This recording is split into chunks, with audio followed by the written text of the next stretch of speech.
करुणापयं तथागत मनुत्तरं वन्दित्वा शीर्षा बुद्धं धम्मं साधुगणं च सर्वप्रथमं पाली सोसाइटी ऑफ इंडिया इति परिसाय उत्साहजनको पतिमान महापुरुषो प्रेरको त्रिपिटकाचार्यो भदंत धम्मरक्षित महाथेरं शरामि श्रद्धा सुमनं ददामि च अपरं एकादश पाली दिवसस्य अवसरे समायोजिते इमस्मिन् वेबिनारे पाली भाषा बुद्ध साहित्य संपोषक दुखु थेरानं विविध यान दर्शन संपन्न सहभागी पंडित वरानं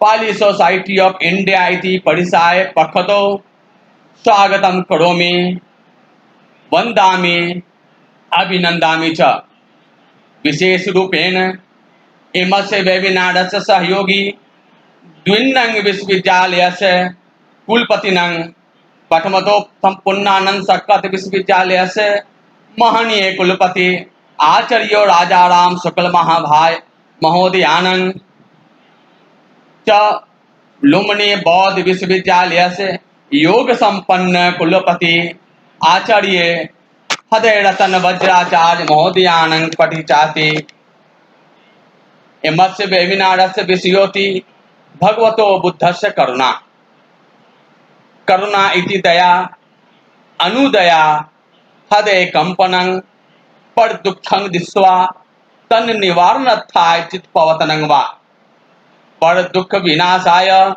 चित्तस्य स्वयमेव नमनं दुःखी जनं आरभ्य करुणा उपजति करुणाति पर दुःख विनाशाय न केवलं वची वित्थारो अपि च त्रिविध द्वारेषु काय द्वारे वची द्वारे मने द्वारेपि पर दुःख विनाशार्थाय मुदुचित पवतनं लोके परस दुःखं दिस्वा तं दुःखं विनशय्य तन् न भवय्य इत्यादि रूपेण करुणा भावं दिशति। Now I will speak in Hindi so that most of our audience could get comfortable. ये जो हमारा अभी जो हमने कहा और हमारे जो पूर्व में जो स्वागत भाषण प्रोफेसर हरप्रसाद दीक्षित जी ने किया वह पाली भाषा में किया गया, क्योंकि पाली सोसाइटी ऑफ इंडिया इस संस्था की स्थापना ही पाली के प्रचार प्रसार के लिए हुई है। लेकिन हमारी बातें आप तक पहुंचे, आप हमारी बातों को समझ सके, इसलिए हमने हिंदी भाषा का प्रयोग करना अब उचित समझ रहा हूं।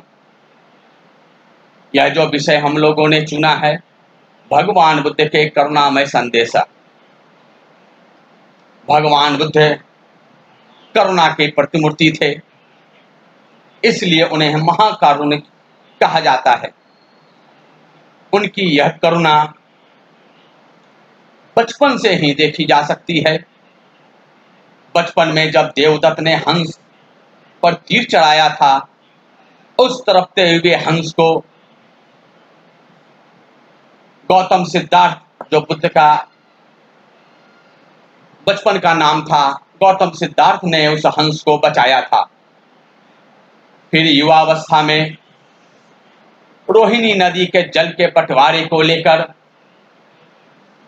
इनका मन द्रवित होता है और अंत में यह गृह त्याग कर देते हैं, महानिष्क्रमण कर देते हैं। महानिष्क्रमण के 6 वर्षों बाद गौतम सिद्धार्थ को ज्ञान की प्राप्ति होती है और वो गौतम बुद्ध बन जाते हैं।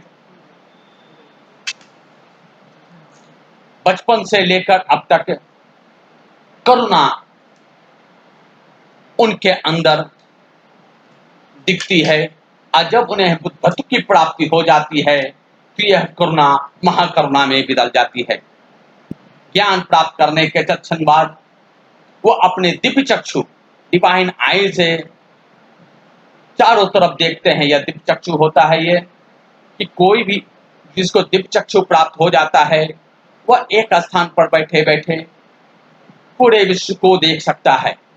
वो अपने दिव्य चक्षु से देखते हैं इस संसार को। इस संसार को देखते हैं इसलिए कि कौन सा व्यक्ति ऐसा है जो दुख से घिरा है, और अगर मैं अपना उपदेश दे सकूं तो उसका भी कल्याण हो सके। यह करुणा उनके दुखों को नष्ट करने के लिए खड़ी होती है। जब दिव्य चक्षु से देखते हैं तो वो पाते हैं कि थेन में अधिकतंग हलंदानी प्रकाशतुंग राग दोष पड़ते ही नायम धम्मो सुसंबुतो पटिशोदगामिनी निपुणं गंभीरं दुर्दसंगनुं राग रत्ता न दखंती तमो खंदेन आउटाती। वो ये देखते हैं कि यह जो संसार है, यह जो लोक है, इसमें जो विचरण करने वाले मनुष्य हैं वह राग द्वेष से घिरे हुए हैं। हमारा जो विमल जो धम है उसको यह समझने में असमर्थ है। राग रत्ता न दखंती तमो खंदेन आउटाती। तम अंधकार से वे घिरे हुए हैं, राग से वह जकड़े हुए हैं, मेरे विमल उपदेश को समझने में असमर्थ है। फिर इनके अंदर उथल पुथल होता है और करुणा का भाव जगती है। और यह करुणा, यह जो तरफ है उनकी कि लोगों का कल्याण हो सके, उसके लिए वे चाहते हैं कि हम अपना उपदेश दें, ताकि जो दुखी जन हैं, क्योंकि उन्होंने दिव्य चक्षु से संसार को देख सका था, तो वे निर्णय लेते हैं कि मैं उपदेश दूंगा। तो दिव्य चक्षु से देखने के बाद यह पता चलता है कि काशी में, वाराणसी में पंचवर्गीय भिक्षु है, कोंडई वप भद्य महानाम और असजी नामक। ये 5 भिक्षु के पास मल तो है, राग तो है, द्वेष तो है, लेकिन इसकी मात्रा कम है। अगर इसे मैं उपदेश करूंगा तो वह मेरी बातों को समझेगा और उसका कल्याण होगा। धम चक्कंग पवत्येतुं गच्छामि काशिनं पुरं अंधभूतस्मिं लोकस्मिं आह अमत दुंदुभि थी। अमत दुंदुभि, अमृत का दुंदुभि बजाने के लिए कहा तो अंधभूतस्मिं लोकस्मिं, ये अंधे हुए लोक में जिसको दिख नहीं रहा है कि सत्य क्या है, तो उस सत्य को प्रकाश करने के लिए, धर्म का चक्र घुमाने के लिए आप काशियों के नगर वाराणसी में आते हैं और पंचवर्गीय भिक्षुओं को अपना प्रथम उपदेश देते हैं। यह उनकी करुणा है। अब अपने प्रथम उपदेश में पंचवर्गीय भिक्षुओं को 4 सत्यों को बतलाते हैं, जिसमें पहला सत्य ही दुख है। वह दुख को बतलाते हैं कि इस संसार में दुख है, संसार दुखों से घिरा हुआ है, उसका दुखों का अंत हो जाए, उसके दुख नष्ट हो जाए, इसके लिए वे प्रथम अपना उपदेश देते हैं और कहते हैं कि यह जो तुम्हारा दुख है, दुख के कई प्रकार बताते हैं।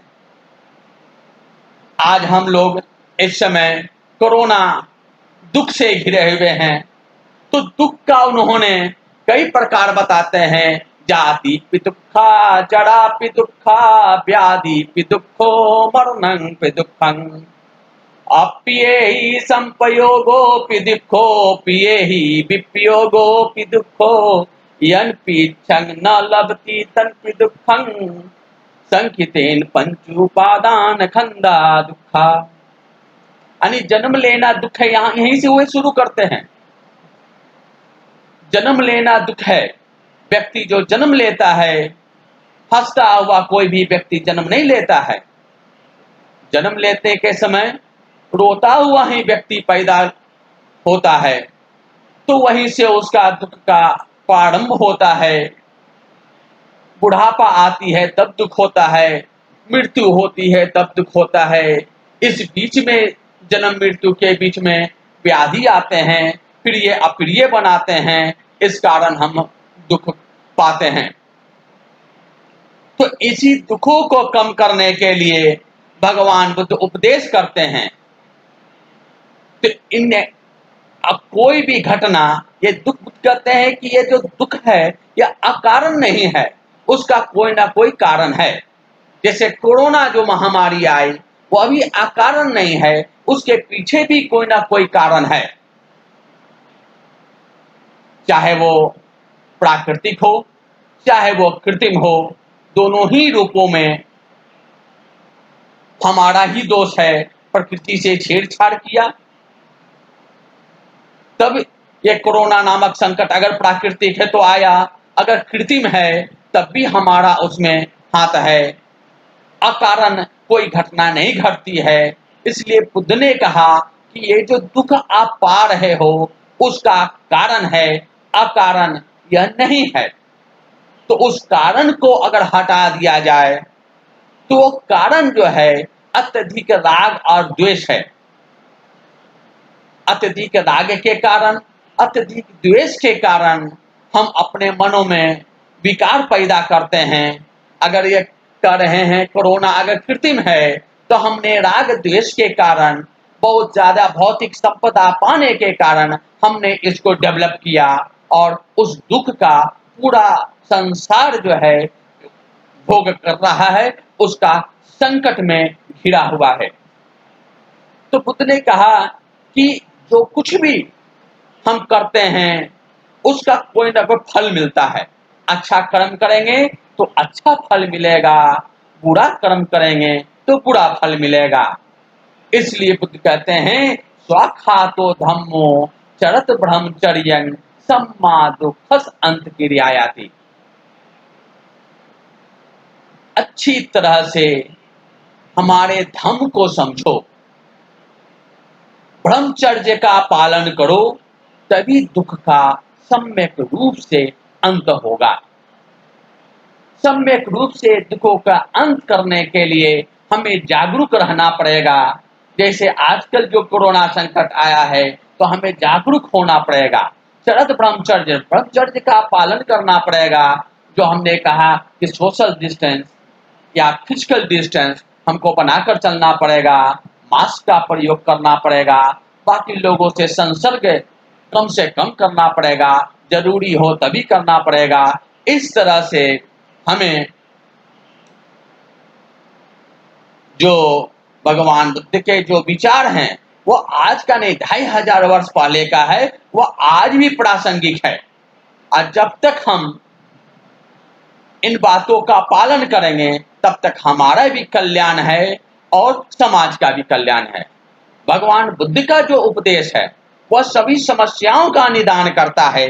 इसमें व्यक्ति का भी निदान होगा, व्यक्तिगत समस्या का भी निदान है, पारिवारिक समस्या का भी समाधान है, सामाजिक, राष्ट्रीय, अंतर्राष्ट्रीय जो भी समस्याएं हैं उन सबों का इसमें निदान निहित है। बुद्ध ने उपदेश देना आरंभ क्यों किया?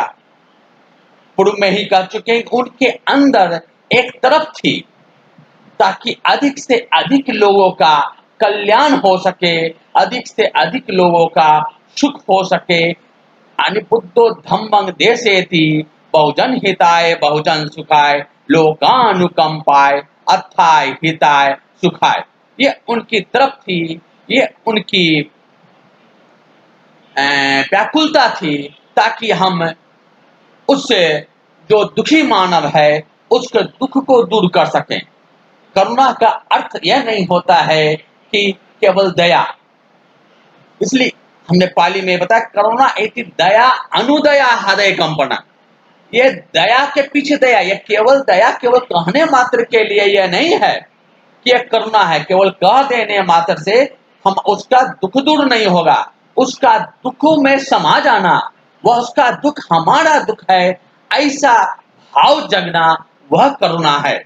केवल जैसे करुणा से बहुत लोग प्रभावित हैं, बहुत लोग संक्रमित हैं, बहुत लोग दुखी हैं, केवल हम दूर से ये कहें कि बहुत कष्ट में लोग हैं, वो करुणा नहीं है। उसे सिंपल हम दया कर सकते हैं।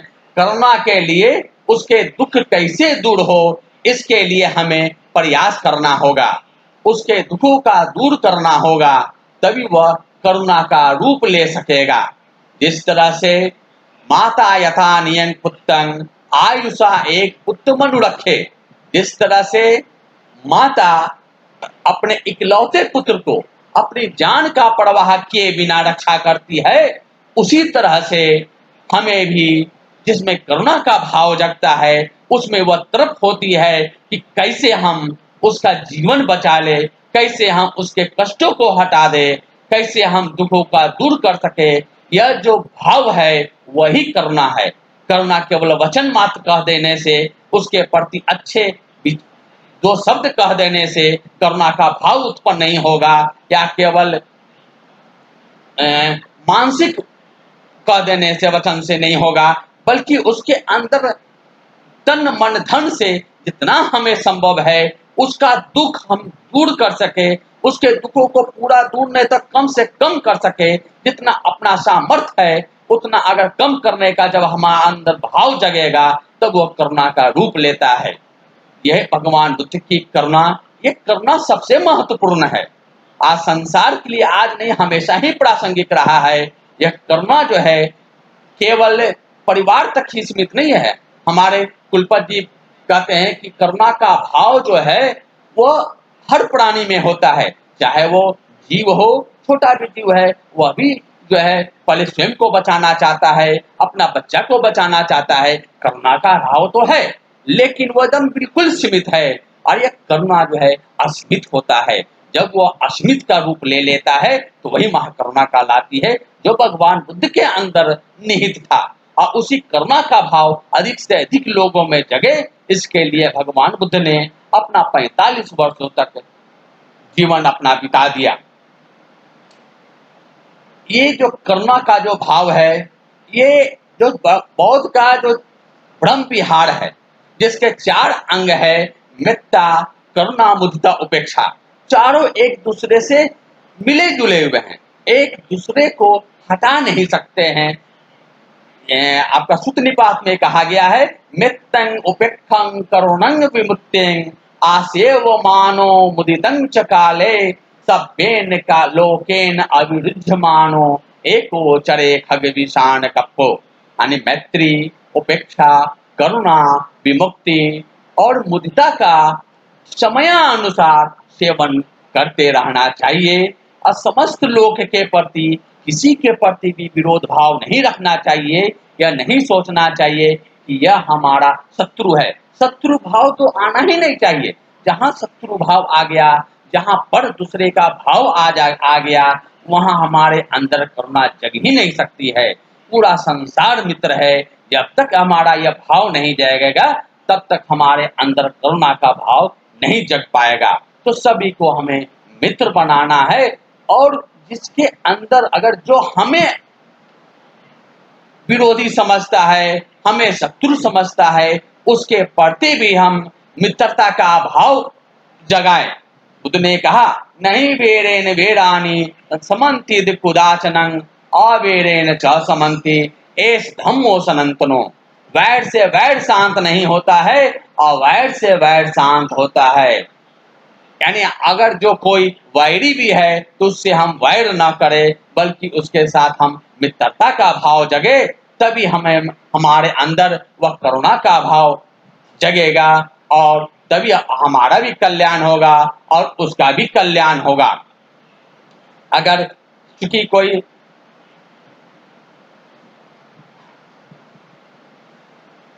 हाँ ठीक तो है, हाँ